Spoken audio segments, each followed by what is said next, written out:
Good morning, everyone. This video is about exploring, excuse me, exploring other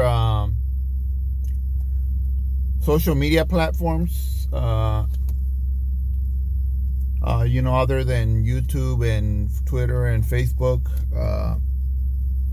I'm going to mention one other thing while I'm doing this video, but it's mainly about exploring other social media options. If you don't know by now, I do have a Twitter account now. It's my first time I ever, I just got it, like, I think it was last week, recently anyway. I was reluctant to get Twitter for a long time, mainly because, I known about Twitter's character limitations. When you post a comment or a tweet or whatever you call it in that sphere, you can only put in so many characters, and I cringe at that. I don't like character limitations, especially when I'm posting a comment. If I ever reply to you, or if you ever read one of my comments, a lot of the times it goes along. It's a long thing it's a long read, and with Twitter I'm not allowed to do that, and I find it annoying. But nevertheless, I got an account with Twitter because a friend of mine tagged me or sent me a link through a text about some activist work for pro-immigrant activism. Something to put pressure on Biden. I haven't read much details about it. It's today. I'm gonna do it today. But it's about putting pressure on Biden. I think it's called what is it called? The Twitter handle. I think they're calling it Storm on Biden, or Twitter Storm on Biden, or something like that. Pretty much asking questions why he has done so little work on that front. So I'm gonna participate on that thing today. I don't know what I can or what I'm supposed to do, but I'm gonna find out today. But that's mainly why I got this Twitter account, so I can participate in that. And so now I have it, might as well keep using it. If you read my post when I told everyone that I got a Twitter account, I'm gonna be mainly political on that thing. I mean, I'm gonna be exclusively political, to be more clear on that. I'm pretty political on Facebook, but sometimes I post non-political stuff. With on Twitter, I'm just gonna jump head first into the mud of politics. So if you've been my friend for at least a year, you would know what to expect if you ever follow me on Twitter or see what I'm up to on Twitter. Yeah, that's it on that. But I wasn't talking about Twitter when I said exploring other social media platforms. The main reason why I want to do that is because I'm tired of Twitter and Facebook and YouTube just canceling people, what they call cancel culture, just silencing people left and right just because they have some cringe-worthy comments, or they're just saying stupid things. Even maybe they might even be posting misinformation. I don't think they should be canceled. I don't think they should be silenced. I'm just principally opposed to that kind of policy by Twitter and Facebook and YouTube, mainly the big three. I think Twitch. I don't have a Twitch account, but I think they've done some of that too. And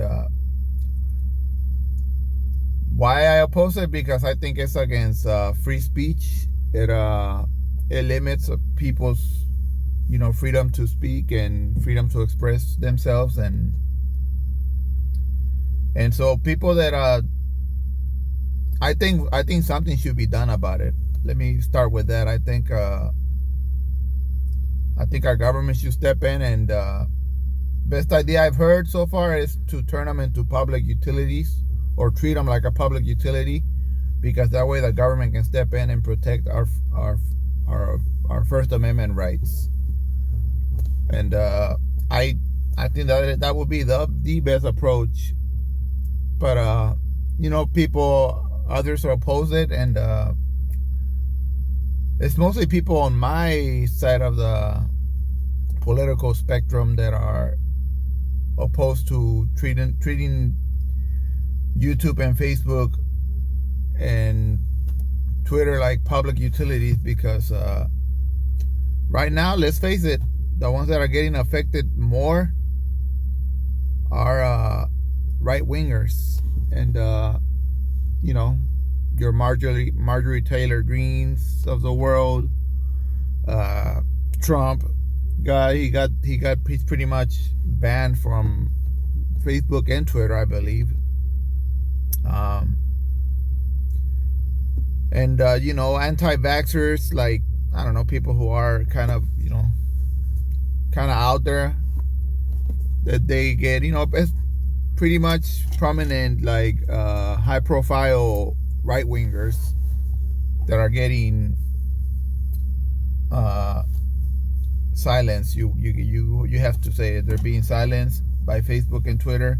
And yeah, they say stupid shit, man. Marjorie Taylor Greene, I don't know who's the dumbest person in Congress, but she's up there. Marjorie Taylor Greene is, but even her, we should protect her First Amendment right, and we're just letting these people do that. But the argument that those that oppose turning this freaking media giants, social media giants, into public utilities, those that say, oh, well, they are a private owner, they got privacy, they got the right to, impose whatever standards they want to impose on people, and, you should follow them. The argument I'm making is that, especially Facebook, Twitter, and YouTube, they're like, to this century, they're the 21st century's, what do you call it? Public squares. Like, that's where people go to speak their mind. And so pretty much, in my mind, it's like we have a, what do you call it? A clash? Not a clash, but yeah, I guess you can call it a clash between private ownership rights and the First Amendment rights. And I think the First Amendment rights should win out. These guys are way too big anyway. They're way too powerful. They got way too much money. I'm not worried about them going broke if they get regulated and we take their companies and make them public utilities. So yeah, that's pretty much my very clear stance, and that's why I'm going to, well, that is a debate that's going to go for a long time, I'm sure. Obviously, Facebook, Twitter, and YouTube, they're going to use all their influence in Washington and try to fight against that idea. So it's not going to happen overnight, even if, in the best of circumstances, it will take at least 5 years, in my opinion. So in the meantime, that's why I'm exploring other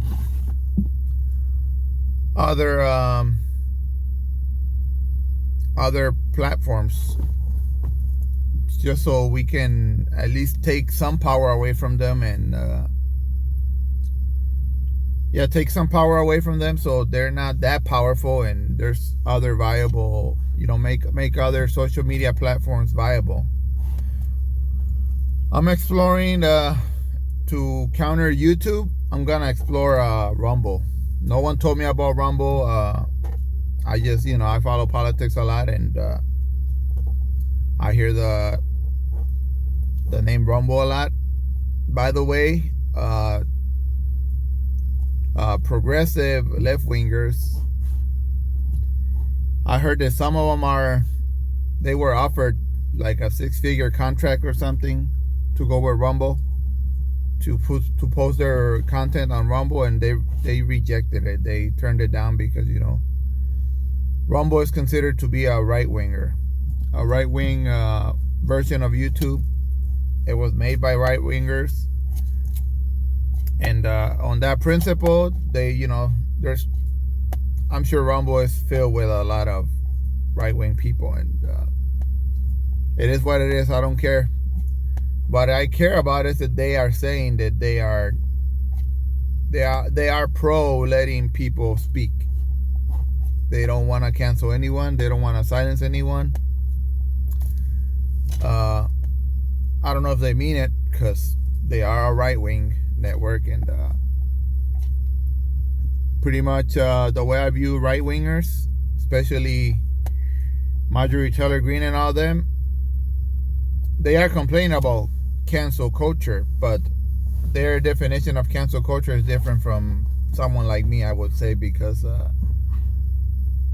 I don't picture Marjorie Taylor Greene defending my right to speak, or Trump, or Ted Cruz, or Rand Paul, or any of them. I think they'd be just fine. At best, they would be silent. If, let's say, Twitter or Facebook or YouTube close my account or remove some of my content or whatever, I think they'd be fine. They'd be just fine with that. And so I think, I find them hypocritical when they complain about cancel culture.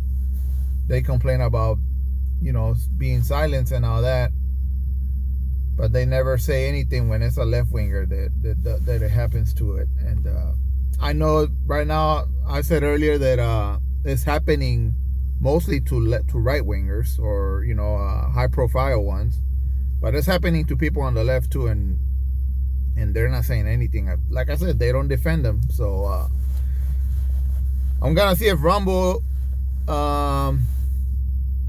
I'm going to see if Rumble is practice. See if they practice what they preach. I plan on getting an account with them and posting videos like I do on YouTube. Like I started recently. I started posting videos on YouTube. Same thing with Facebook, and I'm gonna start doing it on Twitter too. We'll see if Rumble practices what they preach. They claim to be, pro free speech and all that, but we'll see. We will see, because I'm not gonna change my mind on just because I'm on the predominantly right wing social media platform or video streaming platform. I'm gonna keep preaching what I think is the right policies and all that, and we'll see if Rumble keeps it up. And same plan with Getter. That's the other social media platform I'm going to explore. Getter was suggested to me by my friend Andy. I never heard of Getter before him, or maybe I did. I think I heard about Getter maybe once or twice, but not very often.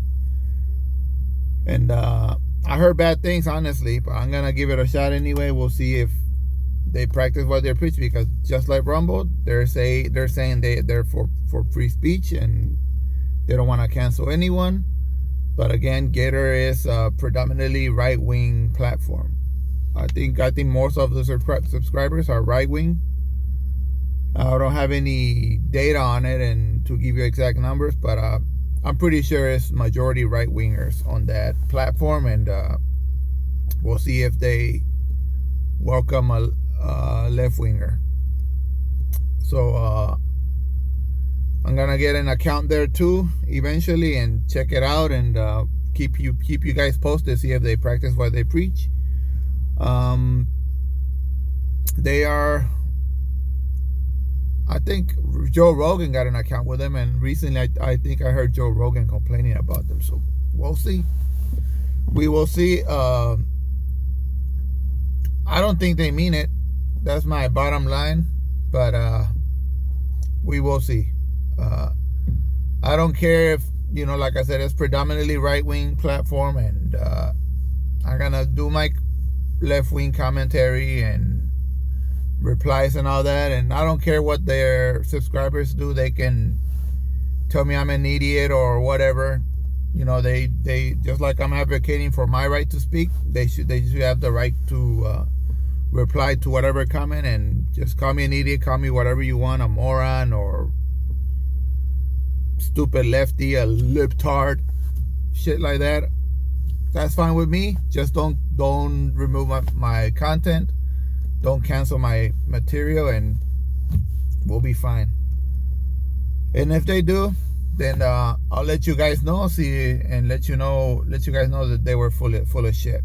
Same goes for Rumble, and if they start removing my content or whatever, if it happens to me anyway, because I'm not high profile, they might say he's a freaking low level speaker. Let him